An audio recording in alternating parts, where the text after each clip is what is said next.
কিন্তু শিমুল বিল্লালের ঘটনা তিনি স্বতন্ত্র প্রার্থী হিসেবে ইলেকশন এবং তিনি 5 আগস্টের প্রেরণ মানে করা আপনি কি হয়েছে। বলতে চাচ্ছেন যে জনাব শিমুল বিল্লাল আওয়ামী লীগের? আওয়ামী লীগের রাজনীতি না, হ্যাঁ। তবে স্বতন্ত্র প্রার্থী ছিল।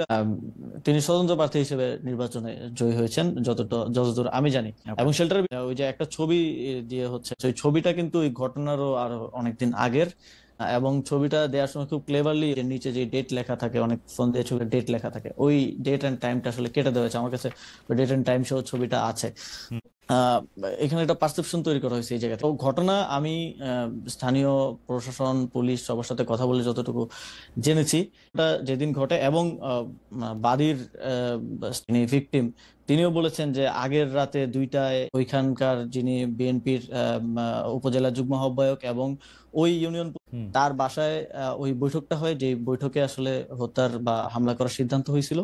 বৈঠকে এখন যাকে আওয়ামী লীগের চেয়ারম্যান বলা হচ্ছে শিমুল বিল্লাল, তিনিও উপস্থিত ছিলেন ওই বৈঠকে। ওই ওয়ার্ডের মেম্বার, এলাকাবাসীর যারা মাথা আছে সবাই উপস্থিত ছিল। আর রাত 2টা বাজে এইটা কিন্তু হচ্ছে বাদীর স্টেটমেন্ট, আমার কাছে স্টেটমেন্ট অডিও রেকর্ড আছে।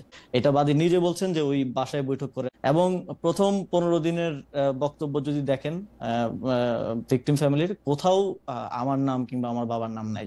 যেই ব্যক্তি এই ঘটনায় তার স্ত্রী হারিয়েছে, 2 সন্তান হারিয়ে, তার স্টেটমেন্ট ছোটখাটো মিডিয়াতে এসেছে যে তিনি বলছেন যে তাদেরকে এই ঘটনা ঘটে, বিএনপির নেতা কর্মীরা তাদের বাসায় যান, তাদেরকে নানাভাবে চাপ প্রয়োগ করেন, কুপরামর্শ দেন, উপদেষ্টার বাবা এবং উপদেষ্টার নাম মামলায় অন্তর্ভুক্ত করতে বলেন, কিন্তু তারা সেটাতে আপত্তি দেন এবং সেটা তারা পরিবারের আরেকাংশকে এবং তার মেয়ের ব্যাপারে তিনি বলেন যে তার মেয়েকে তিনি আর সেই সময়ের পর থেকে না, তার মেয়ে অন্য জায়গায়।